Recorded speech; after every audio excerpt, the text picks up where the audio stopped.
Greetings and welcome, I'm Ash, and today I would like to present you my review and critique for No Man's Sky. At its very core, No Man's Sky is a game about exploration. It's just you, a nifty little spaceship, and a practically infinite amount of planets to visit. With such a massive and varied universe, it shouldn't come as much of a surprise to hear that the world I started my journey on was a rather special one. Instead of the vibrant red and green pastures I've so frequently seen in the trailers, my humble world was a hellish mixture between a desert and a swamp, an environment so hostile there was literally no sentient life to be found.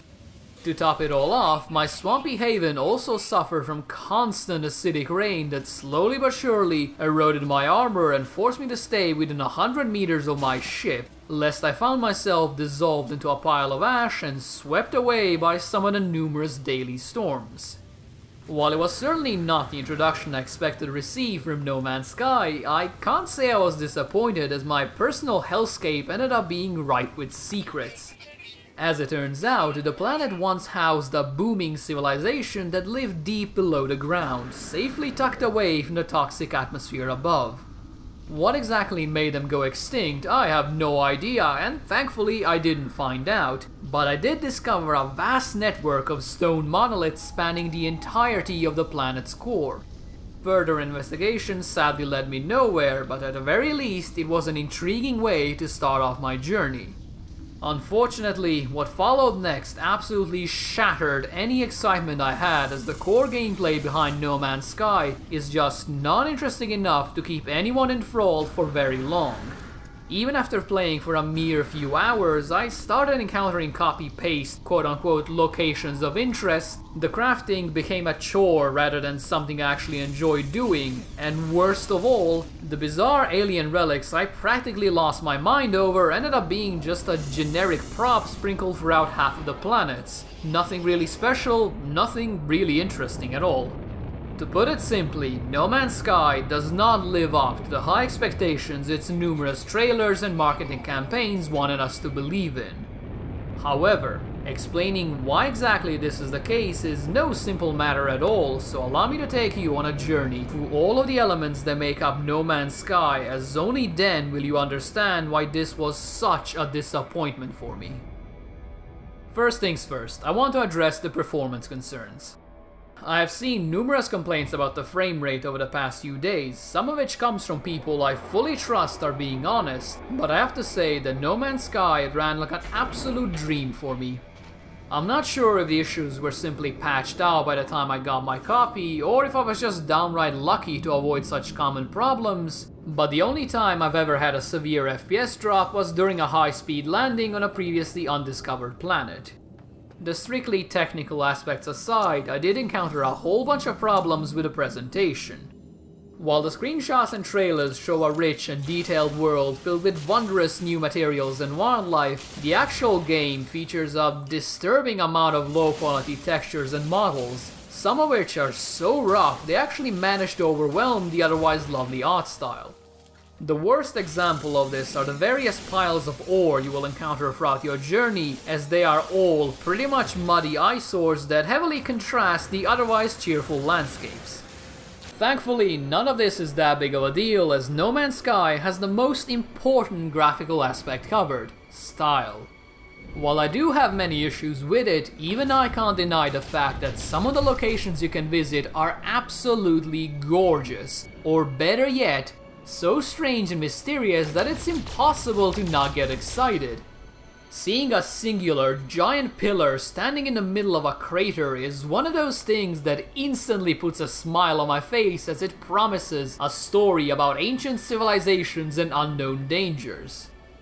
Much to my disappointment, however, every single one of these unique landmarks ended up being a completely pointless and boring waste of time, as there is never any mystery to uncover, never any story to learn.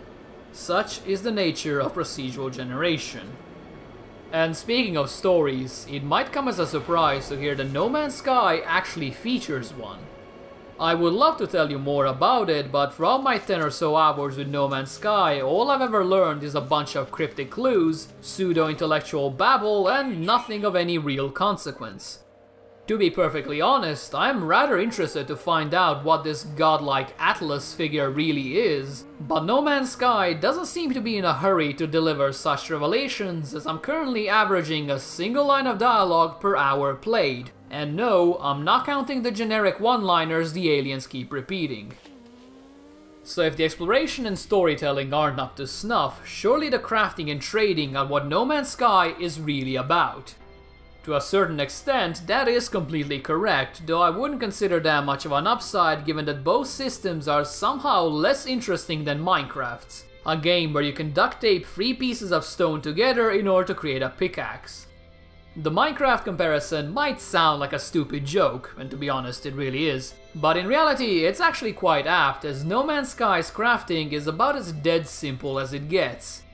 Most of this simplicity doesn't come from the recipes themselves, as some of them are actually quite complex and require multiple steps to go through, but rather from the components you need in order to actually fulfill them.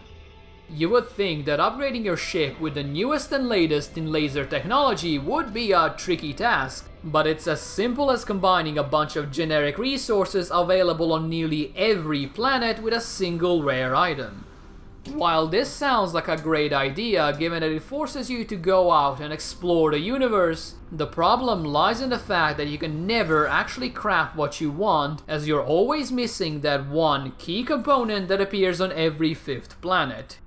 What this means is that you're always upgrading your gear according to the game's wishes and not your own. And as you might imagine, being stuck with subpar equipment for hours on end gets incredibly annoying incredibly quickly.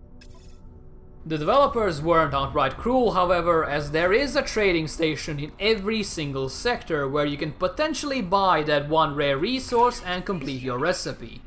It might be a bit too simple compared to what I would like to see, but to be perfectly honest, the trading post does its job rather well.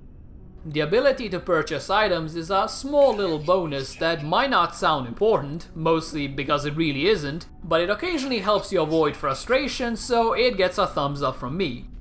On the other hand, if you're not interested in purchasing new items, you can also use the trading post in order to sell your excess minerals for cold, hard space cash. And this is where No Man's Sky completely and utterly falls apart. As you've probably realized so far, the main gameplay theme behind No Man's Sky revolves around exploration and the gradual improvement of your equipment, with which you can then further explore and even further upgrade your equipment to an even higher tier. The trading system, or rather the ability to purchase alien ships, completely undermines the second part. Why go through all of the trouble of gathering a whole bunch of exotic and common minerals when you can simply visit a planet rich in useless baubles, sell those for a massive profit, and then buy the best ship in the game? Not only will this grant you a whole bunch of new options to toy around with, it will also significantly increase your storage space. In other words, if you want to have as much fun as possible without constantly worrying about your overflowing inventory, you're going to want to buy a new ship as soon as possible. Unfortunately, the very moment you do this, you're going to effectively cut your gameplay options in half, as the best ships come with, you guessed it, the best upgrades. So what do you prefer, an annoyingly restricted inventory or a nearly aimless game? This is the choice No Man's Sky forces upon you. While I would love to say that's it, the problems don't end there, as No Man's Sky also makes one of the worst mistakes you can possibly come up with in a space-based game. The ships are boring.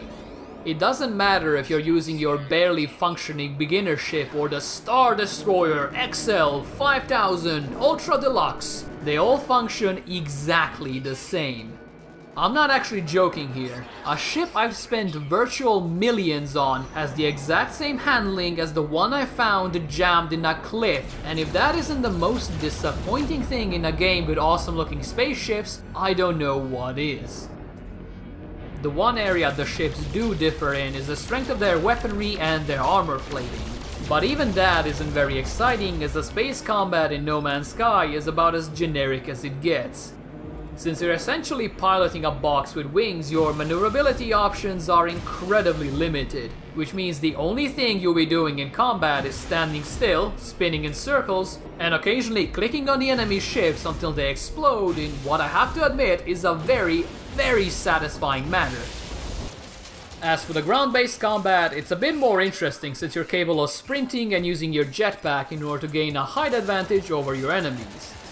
It's nothing special, however, and given that the risk is often not even worth it, I spend most of my time in No Man's Sky running away, which ironically has been a ton of fun.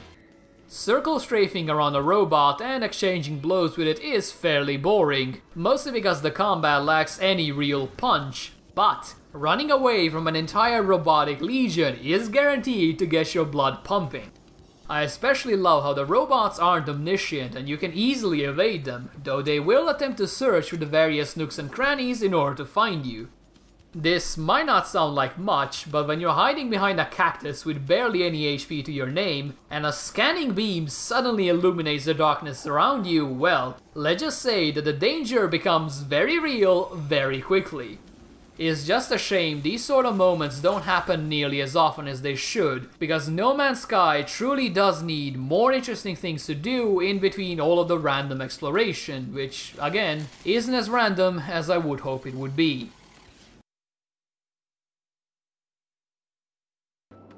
While I'm not comfortable to admit this, I got caught up in all of the pre-launch excitement and I genuinely believed that No Man's Sky would be this massive and complex game, filled with countless worlds to explore, aliens to annoy, and mysteries to uncover. To be fair, all of that is still technically present within No Man's Sky, but it's so generic and so bland that it honestly feels like the entire project was rushed out of the gate despite being delayed multiple times.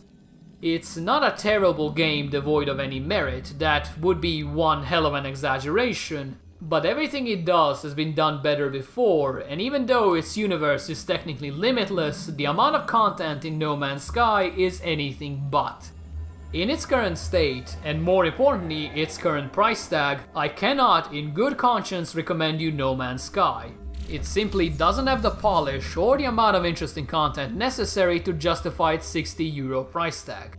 However, should you find No Man's Sky at a hefty discount, it might be worth giving it a try as it's a rather charming game despite all of its flaws. And who knows, maybe the developers will take all of these criticisms to heart and fix many of the issues over the coming months. I certainly hope they do, because I would love to spend countless hours with No Man's Sky, but there is just not much to it, so I genuinely hope the developers actually manage to fix this. Thank you guys for watching, and if you enjoyed this, or even if you didn't, please do let me know. And if you would like to see more, you can either subscribe here, or you can check out the website linked down below. That one tends to be updated far more frequently. With all of that said, I hope you guys have a nice day, and I will see you soon.